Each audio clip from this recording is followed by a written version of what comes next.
आज के इस वीडियो में हम लोग जानेंगे कि केंद्रीय विद्यालय संगठन में क्लास 1 रजिस्ट्रेशन करने से पहले हमें कौन कौन से डॉक्यूमेंट को तैयार रखना है।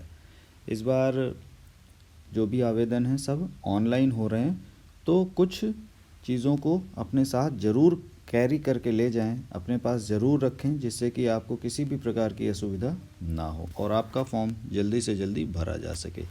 तो देखिए, ये वो पोर्टल है और मैंने पोर्टल खोल रखा है, केंद्रीय विद्यालय संगठन। यह पोर्टल विशेष रूप से शैक्षिक सत्र 2022-2023 में भारत के केंद्रीय विद्यालयों में कक्षा 1 में प्रवेश के लिए है। तो यहाँ से आप अपना आवेदन कर सकते हैं।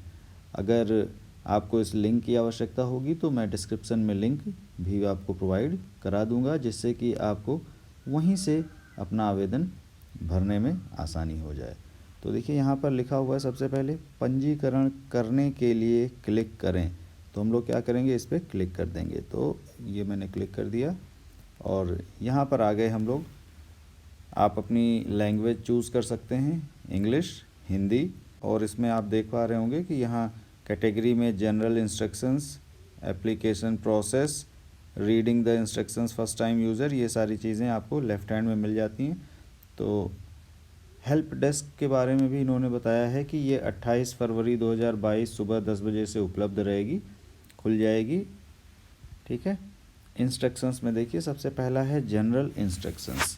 तो जनरल इंस्ट्रक्शंस के बारे में आप पढ़ लीजिए कि ये क्लास 1 के लिए ही है। अपना एप्लीकेशन एडमिशन जो भी भरना चाहते हैं एकेडमिक ईयर 2022-23 के लिए, तो हम यहाँ पर केवल बात करेंगे कि वो ऐसे क्या क्या चीज़ें हैं जो आप अगर अपने साथ लेकर चलेंगे तो आपको अपना आवेदन करने में बहुत आसानी होगी, कोई परेशानी नहीं होने वाली है। तो देखिए, यहाँ ये जो 4 नंबर पर बना हुआ है, नंबर 1, ये जो 4 पॉइंट आपको दिख रहा होगा, a valid mobile number with Indian SIM card. मतलब आपके पास एक वैलिड मोबाइल नंबर होना चाहिए, हालांकि इंडियन सिम कार्ड ही होगा, इसमें ऐसा कोई वो नहीं है।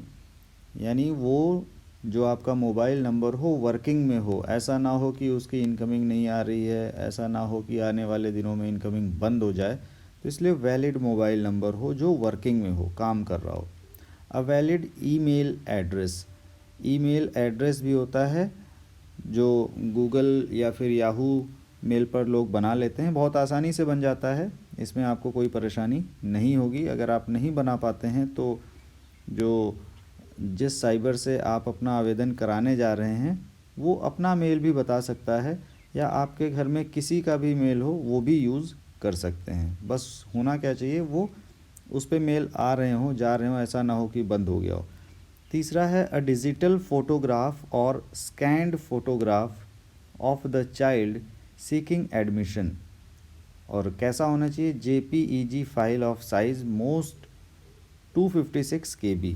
यानी आपके पास बच्चे का स्कैन फोटोग्राफ होना चाहिए, JPEG फाइल फॉर्मेट में ही होना चाहिए, जो 256 KB से कम होना चाहिए, मैक्सिमम साइज़ है।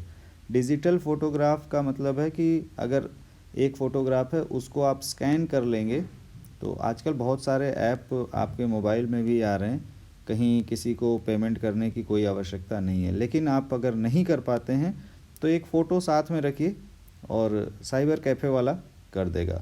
हालांकि केंद्रीय विद्यालय संगठन ने आपको सुविधा प्रदान की है कि आप अपने आप घर बैठे ही खुद से फॉर्म भर सकते हैं। अगला जो 4th नंबर पर है, a scan copy of the child's birth certificate.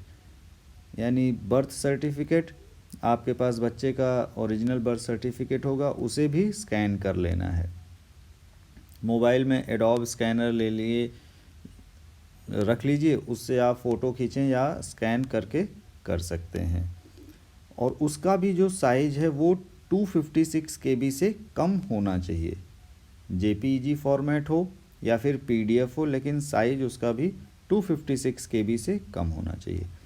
5th पर हैं, ये बता रहे हैं, details of government certificate in case you are applying under economically weak section.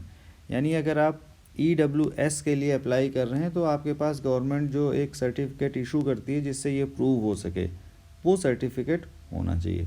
Sixth है transfer details of parent grandparent whose service credentials will be used in the application. यानी अगर आपका पीछे के 7 ईयर्स में जो ट्रांसफ़र हुए हैं तो उसका ट्रांसफ़र का डिटेल लिख कर ले जाएं। ये ना हो कि फॉर्म भरने के टाइम आपको सोचना पड़ रहा है और याद ही नहीं आ रहा है, तो पहले से इन सब की तैयारी करके जाएं, चाहे वो पेरेंट हो या फिर ग्रैंड पेरेंट हो, जिसके सर्विस के बेस पे आप एडमिशन लेना चाहते हैं। तो एक बार फिर से क्या क्या चीज़ें आपको चाहिए, एक valid mobile number, valid email address, बच्चे का डिजिटल स्कैन्ड फ़ोटोग्राफ 256 KB से कम, बच्चे के बर्थ सर्टिफिकेट का स्कैन फ़ोटोग्राफ वो भी 256 KB से कम होना चाहिए, और गवर्नमेंट सर्टिफिकेट हो अगर आप इकोनॉमिकली वीकर सेक्शन में जा रहे हैं, और transfer details of the parent. तो ये वो ज़रूरी चीज़ें थी। मुझे उम्मीद है कि आपको ये जानकारी अच्छी लगी होगी, तो आप हमारे यूट्यूब चैनल एडुटेरा को सब्सक्राइब कर सकते हैं और इसे अपने फ्रेंड्स के साथ भी शेयर कर सकते हैं।